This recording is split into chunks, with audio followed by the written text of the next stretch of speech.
Maylene pa at formal nang pinakilala sa pamilya ng kanyang fiancé sa hometown nito sa Kazakhstan.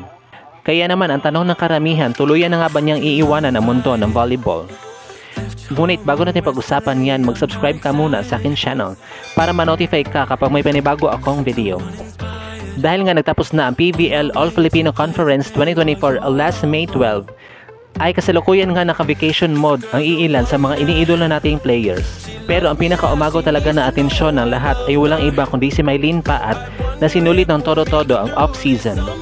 Sapagkat bumiyahe lang naman siya for the very first time and also para makapag-spend na din ng quality time with her fiancé na si Sergey Rezanov upang formal na ipakilala si Mama P sa kanyang pamilya sa hometown nito somewhere in Kazakhstan.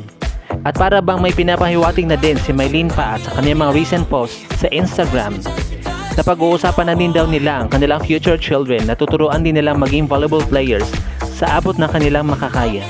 At dinadalangin din talaga ni Mama P na sana maangatan pa yung kung ano ang meron sa kanila ngayon. Kaya naman hindi maiwasang maging malungkot ang mga fanay ni Maylene Paat dahil baka anytime soon ay magpakasal na nga ito at baka lilisanin na din ito ang mundo ng volleyball upang bumuo ng sarili niyang pamilya. Gayunpaman sa kabila ng kalungkutan na nararamdaman ng kaniyang mga tagahanga ay nangingibabaw pa din ang kanilang kasiyahan. Sabi nga nila winning in life pa din si Mama P sapagkat nabigo man sila magka-podium finish sa recently concluded PVL All-Filipino Conference 2024. Panalong-panalo pa din naman ang kaniyang love life. At dito na nga po nagtatapos sa ating video. Thank you so much for watching. Kindly do subscribe to my channel para ma-notify ka kapag may panibago akong video.